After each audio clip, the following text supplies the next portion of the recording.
Magandang hapon po. Okay. Ma'am Miriam, nakikiramay po kami. Sige, ikwento nyo paano ba nangyari. Tumawag lang po sa amin na pamangkin ko rin po na nabilalita na po na patay nga daw po yung kuya ko na baril. Bakit ho nabaril? Ano bang nangyari? May nahabol daw yung mga pulis na gustong targetin.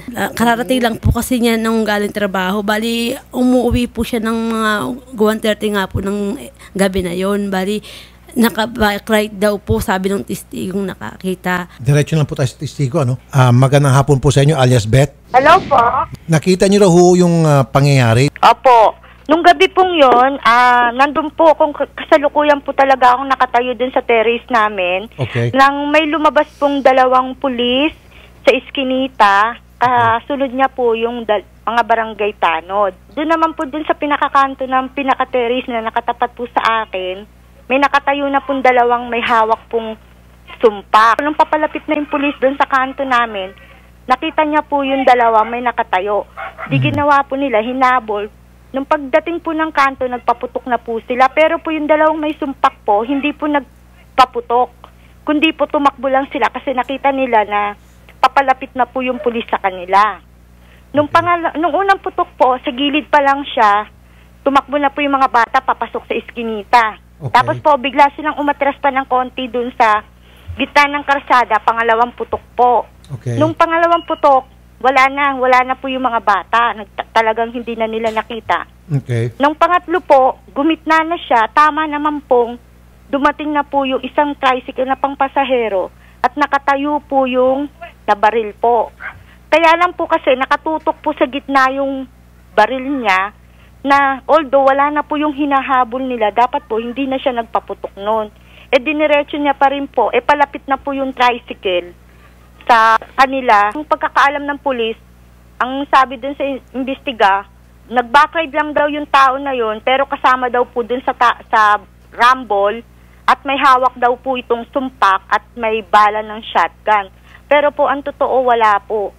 Naku, sige. General Roberto Fajardo, NPD Director. Magandang hapon po, General Fajardo. Sir. Yes, good afternoon. Sir, alam niyo na ho ba itong insidente ng pamamaril kung saan patay po itong si Michael Malihaw at ang involved po sa pamamaril ay dalawa niyo pong pulis na si P1 Berking at saka P1 Nino? Ngayong araw, wala pang reported sa akin ngayong araw na ganyang incident. So, sabi ko nga, punta na sa police station para bigyan po na nila advice yung police station na imbestigahan. Sasamahan po namin itong kamag-anak ng biktima. Pero sir naman, dapat ito pong nambaril, nakaburot po nga itong biktima. Ito pong dalawang pulis sir, pag-alagala lang daw, wala man lang daw ginawa sa kanila. At ang masaklap po dito, General, ibinabaliktad daw, pinapalabas na kasama raw sa riot itong biktima at meron pa raw hawak na sumpak. Bakit naman ho ganun? Bakit ho nang babaliktad po yung mga pulis natin? At titignan mo natin sa investigation nga yun, kaya gusto ko makuha yung site nila para makita rin natin ang buong kwento. Miss Beth? Yes po, sir. Willing din ho kayo mag-execute ng inyo pong testimonya para ma-submit natin sa mga kinaukulan Yes sa po, gagawin sir. ng Willing investigasyon. po ko. Kasi naawa po ako dito sa tao na to, talaga pong nangangalakal lang po to sa monumento para lang po makabenta ng mga kartong-karton. Okay. Sige sir po. Papunta na ba doon sa police station dito ng Caloocan? Sige po. Tatawagan ko na rin yung chief of police ng Caloocan para ma-assistihan. Sige po. Salamat po, General Fajardo. Magandang hapon po, sir. Opo sir, opo sir. Thank you. Sinisiguro ko po sa inyo, makakasuhan po ito. Salamat. Sino